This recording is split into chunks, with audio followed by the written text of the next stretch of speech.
Fan है उनको मुबारकबाद कि वो जुडिशल हो गए हैं और 2 दिन में उनकी जो जमानत है वो भी हो जाएगी। केस में कुछ भी नहीं। आप लोगों ने कभी ऐसा सोचा था कि खुदा ना कहता है तो कोई वाक़या रूनुमा होगा? एक फेज़ ख़त्म हुआ है और नेक्स्ट फेज़ भी स्टार्ट हुआ है। 22 रोज़ की मशक्क़त के बाद फाइनली अदालतें इस कमज़ोर FIR को भी इंतहाई संजीदा समझ रही हैं। फोर्जरी का पूरी FIR में साद के अगेंस्ट एलिगेशन ही नहीं है, neither in Pakistan nor out of the Pakistan. He didn't cheat any person. Pakistan के जितने भी बड़े बड़े यूट्यूबर हैं या टिकटॉकर हैं उन सबको जो है वो इस केस में गिरफ्तार करने वाली है। आज आखिर 22 रोज़ की मशक्क़त के बाद फाइनली जुडिशल कर दिया है। अब उनकी बेल का प्रोसेस जो है वो आगे स्टार्ट होगा।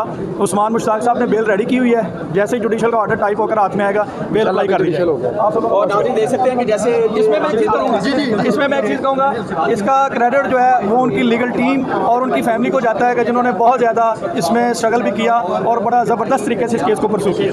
जज साहब ने उनका रिमांड को खारिज कर दिया है और उनकी एप्लीकेशन को खारिज कर दिया और डकी भाई को जेल जाने का हुक्म दे दिया। अब डकी भाई की बेल का प्रोसेस शुरू होगा और इंशाल्लाह विद इन 2 और 3 डेज में उसकी बेल जो है वो मंजूर हो जाएगी। और बाकी जो है आज मैंने ये एप्लीकेशन अपनी FIR देखी है जिसमें डकी भाई को नॉमिनेट किया गया। इसमें डकी भाई के अलावा 110 लोगों को नॉमिनेट किया गया और 110 लोगों को मजीद अभी गिरफ्तार करना बाकी है, जिसका ये मतलब है कि ये पाकिस्तान के जितने भी बड़े बड़े यूट्यूबर हैं या टिकटॉकर हैं उन सबको जो है वो इस केस में गिरफ्तार करने वाली है FIA। इसलिए सब लोगों को मुताद होने की ज़रूरत है। वैसे तो ये FIR कमज़ोर है लेकिन इसमें 22 दिन का रिमांड इस बात को जाहिर करता है कि अदालतें इस कमज़ोर FIR को भी इंतहाई संजीदा समझ रही हैं और जो है वो हाई प्रोफाइल केस होने की वजह से इस केस में जो है वो चूंकि बड़े सारे लोग जो है वो नज़र रखे हुए हैं तो बार बार जो है रिमांड देना जो है वैसे तो समय से बाला था, लेकिन आज जो है इंसाफ के तकाज़ों को पूरा करते हुए जो है वो जुडिशल कर दिया गया है। आगे अल्लाह मेहरबानी। तमाम डकी भाई के जो फैन है उनको मुबारकबाद कि वो जुडिशल हो गए हैं और 2 दिन में उनकी जो जमानत है वो भी हो जाएगी। केस में कुछ भी नहीं है, बस ये एक तरह से उनको जितने भी ये यूट्यूबर्स हैं और ये टिकटॉकर्स हैं उनके खिलाफ भी घेरा तंग किया जा रहा है। उनको भी नोटिस हो गए हैं। आउट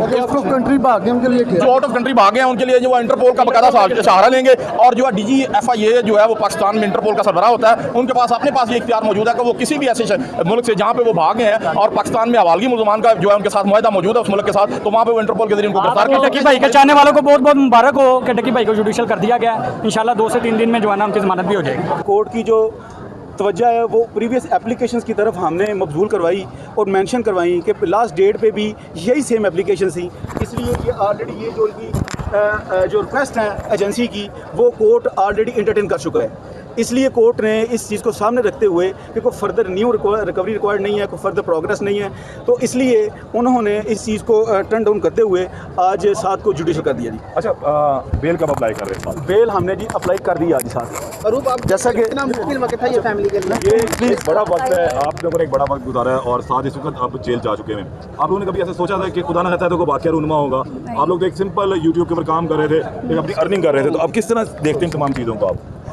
इंशाल्लाह चीज़ें जी में कोर्ट ऑफ लॉ में कोर्ट ऑफ सब जुडिस है। और मैं जैसे मैंने लास्ट टाइम अर्ज़ की थी कि जो अरूप साहिबा हैं इनका matter is yet to be वो सब जुडिस है, येट टू बी डिसाइडेड है। प्लीज़ मेरी रिक्वेस्ट है कि उनकी स्टेटमेंट इस हवाले से केस के हवाले से मुनासिब मेरा ख्याल है उन जज्बात को हम देखना चाह रहे हैं। मेरी गुजारिश ये है कि आज एक जुडिशल हुए हैं, एक फेज़ ख़त्म हुआ है और नेक्स्ट फेज़ अभी स्टार्ट हुआ है।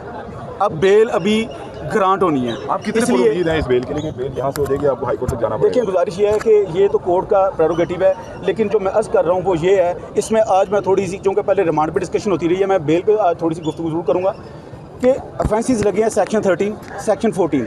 सेक्शन 13 ऑनलाइन फोर्जरी, सेक्शन 14 है ऑनलाइन चीटिंग। फोर्जरी का पूरी FIR में साद के अगेंस्ट एलिगेशन ही नहीं है। और रही बात सेक्शन 14 की चीटिंग जो बात है, चीटिंग के हवाले से जो मैं हर दफ़ा कोर्ट कोशिश करता रहा हूँ कि जब चीटिंग की वर्ड आएगी तो चीटिंग के लिए कोई ना कोई एडवर्स पार्टी होगी जिसको चीट किया गया होगा, जो कि कंप्लेनेंट होगा या कम से कम विटनेस होगा या विक्टिम होगा। इस पूरे केस में कोई विक्टिम नहीं है, कोई एग्रीव्ड नहीं है, कोई कंप्लेनेंट नहीं है। किसी स्पेसिफिक बंदे को साद ने FIR की अपनी प्रोसिक्यूशन की कहानी के मुताबिक उसने किसी को चीट नहीं किया। ये उनकी अपनी स्टोरी है। ये 2 सेक्शन बात होगी। अब उसके बाद रहिए थे 25 और 26 स्पैमिंग और spoofing.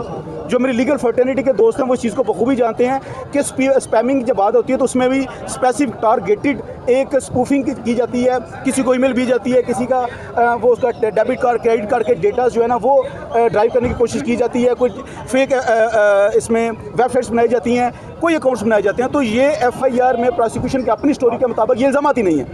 Meaning thereby let me complete कि जो पीका के ऑफेंसेस FIR में मौजूद हैं सेक्शन 13-14 जो मैं ऑलरेडी डिस्कस कर चुका हूँ कि वो अट्रैक्ट ही नहीं करता। सेक्शन 25 और 26 स्पैमिंग और स्पूफिंग, वो एलिगेशन ही नहीं है।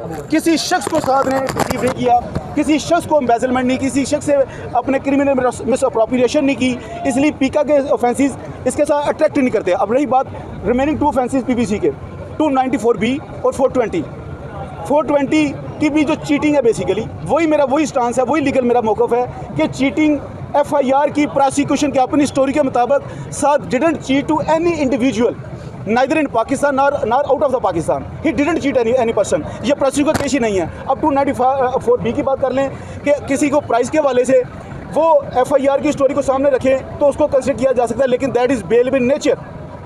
उसकी जो पनिशमेंट है वो लेस देन 3 ईयर्स है, वो इसलिए वो बेलेबल इन नेचर है। इसलिए ये जो लीगल ग्राउंड्स हैं बेल में यही चीज़ें देखी जाएंगी। अब रही बात जो रिकवरीज उन्होंने मेड आउट की हैं, अब रिकवरीज की जो बात है, रिकवरी तो सेल फोन, मोबाइल फ़ोन है। Ultimately the allegation is only just one and only कि प्रमोशन की है। अब प्रमोशन की जो एलिगेशन है, वो जो पीका की जो ऑफेंसेस है जो मैंने अभी आपकी वसातत से मैंने गोशुजार किए हैं कि 13, 14, 25, 26 वो प्रमोशन पे अट्रैक्ट ही नहीं करते, क्योंकि साथ ने ना खुद को ऐसी वेबसाइट बनाई, ना कुछ ने ऐप बनाई, ना अभी पूरी इन्वेस्टिगेशन में। आखिरी बात वही technical just only one thing, फिर मैं आपका जरूर क्वेश्चन होगा जी। FIR में कैटेगोरिकल एक इल्ज़ाम लगाया गया कि बाई नामो एक जो ऐप है उसके ये कंट्री हेड है। Not a single documentary evidence came on the surface. कोई साथ ने किसी भी ऐप के साथ, ये कोई मैनेजर नहीं है, इसका कोई शेयरिंग नहीं है, पार्टनरशिप नहीं है, इसको कोई किसी भी ऐप से किसी किस्म का कोई शेयर नहीं आता, कोई डॉक्यूमेंट्री एविडेंस से सामने आई। ये कोई भी किसी भी तरह किसी भी ऐप से बेनिफिशियरी भी नहीं है। इसलिए हमारे जो नुक्ता नज़र में जो लीगल मैंने आपके सामने सिचुएशन रखी है, ये फिट केस फॉर बेल है। लेकिन इसके बावजूद कोर्ट्स आर देयर, हमने कोर्ट को असिस्ट करना है और इंशाल्लाह अल्टीमेटली ये अदालतें ही हैं जब किसी पर जुल्म किया जाता है, किसी को किसी गलत FIR में नामजद करके किया जाता है तो हम कोर्ट्स का डोर नॉक करते हैं। ये बताएं कि ये केस आपके लिए कितना मुश्किल था, क्योंकि सोशल मीडिया पर आप पर बड़ी तनकीद रही है इन 22 दिनों में। हर कोई कह रहा था कि वकील बदला जाए, तो कैसे आपने इसको हैंडल किया? अच्छा, एक चीज़ इसके साथ और शामिल कर लीजिए आप कि टेक्निकली अगर हम देखते हैं तो रकी ने सिर्फ अपनी सर्विसेज फराहम की हैं। अगर एक चीज़ देख लिया जाए, जो इल्ज़ाम लगाया गया है कि इन्होंने को ऐप्स की प्रमोशन की है, तो पाकिस्तान में सर्विसेज फराहम करने के वाले से कोई कानून मौजूद है? अच्छा, उसके ऊपर कोई एलिगेशन लग जाए, बंदे को गिरफ्तार कर लिया। मैं अर्ज़ करता हूँ, बिल्कुल देखिए, प्रमोशन के हवाले से इन द वेरी स्टार्ट हमने आपकी वसातत से ये चीज़ें गुज़र की थी कि आज मैं फिर वही बात दोबारा मैं करना चाहूँगा कि साद ने तो किसी जगह अगर प्रमोशन की है और जिस वक्त ये प्रमोशंस की गई थी, आपके इल्म में होगा कि आज से तकरीबन अ वीक बिफोर कुछ ऐप्स को 46 ऐप्स को बैन किया गया। एम आई राइट? अब जब जिस डेट का इल्ज़ाम है हमारे ऊपर, उस वक्त इनमें से कोई भी ऐप नंबर 1 बैंड नहीं थी पाकिस्तान में। Number 1 that wasn't declared as illegal through any standing order, through any SRO और एनी स्टैट्यूटरी लॉ। वो बैंड नहीं थी, इलीगल डिक्लेयर्ड नहीं थी। ये मैं लॉफुल बात कर रहा हूँ, इसको लीगल लीजिएगा, मॉरलिटी पे हम बाद में बात कर लेंगे। नंबर 2, इसके हवाले से हम ऑलरेडी कर चुके हैं कि ये तो गवर्नमेंट सुपरविजन में PCL के मैचेस में प्रॉपर ही होती रही है, प्रमोट होती रही है। अब साद है या मैं हूँ, कोई भी आम शहरी है, उसके सामने अगर गवर्नमेंट सुपरविजन में किसी कंपनी की किसी चीज़ की प्रमोशन की जाएगी तो एक नेचुरल इन्फेरेंस लेंगे, ड्राइव लेंगे कि this is perhaps something legal.